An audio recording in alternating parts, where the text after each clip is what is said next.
The day Tari learned to listen.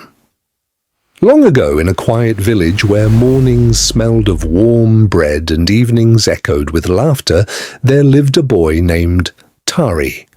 Tari was clever. Everyone agreed on that. But Tari had one problem. He believed being clever meant never listening. Whenever elders spoke, Tari would nod before they finished.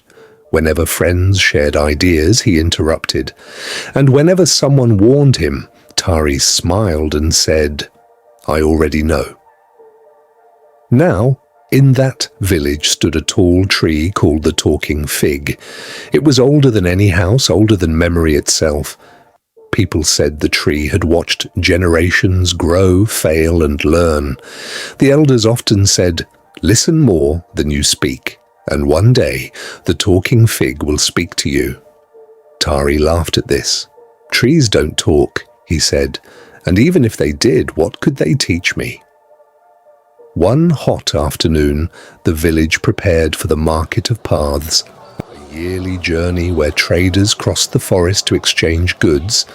Two routes led there, a long, safe path, a short, dangerous shortcut through thick woods. The elders warned, "The shortcut saves time, but it tests wisdom." Tari didn't hesitate. "I'll take the shortcut and arrive first," he announced. "My feet are fast, and my mind is sharp." An old woman gently said, "Speed without patience often walks in circles." Tari smiled politely and walked away. At first, the shortcut felt like victory. Birds sang, the path was quiet.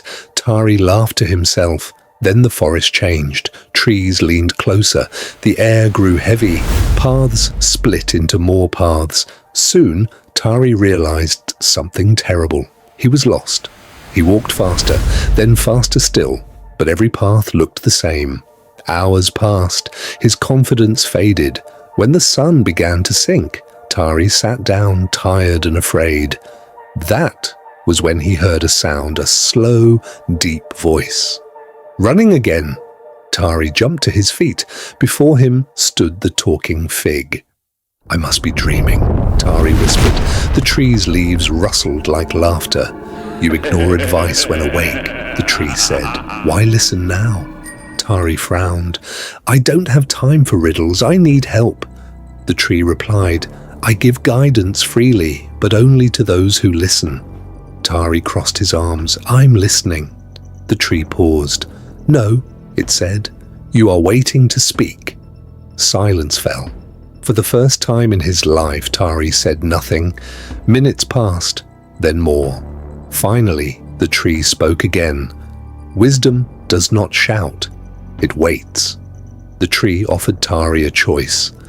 "I can show you the way out," it said, "but you must do something first." "What?" Tari asked. "Sit," the tree replied. "Listen to the forest, not to escape, but to understand." Tari wanted to argue, but he didn't. He sat. He listened. He heard insects working together, leaves moving with the wind, not against it, water flowing around stones instead of fighting them. And slowly, Tari understood something simple and powerful. Everything that survives listens. When Tari opened his eyes, the forest looked different. The tree pointed not forward but backward. "The fastest way forward," the tree said, "is sometimes admitting you were wrong." Tari followed the path. This time, he didn't rush. He watched the ground, he noticed broken branches, he remembered landmarks. By sunrise, he reached the village. The Market of Paths had ended. Others had arrived before him, but something had changed. When the elders spoke, Tari listened. When friends shared ideas, he paused. And when the old woman passed by, Tari bowed and said, "You were right." She smiled. Years later, children gathered under the Talking Fig. They asked Tari, now grown, "Does the tree really talk?" Tari smiled and said, "It always has. Most of us are just too busy talking to hear it." Morale of the story: wisdom grows when we listen. Pride makes noise.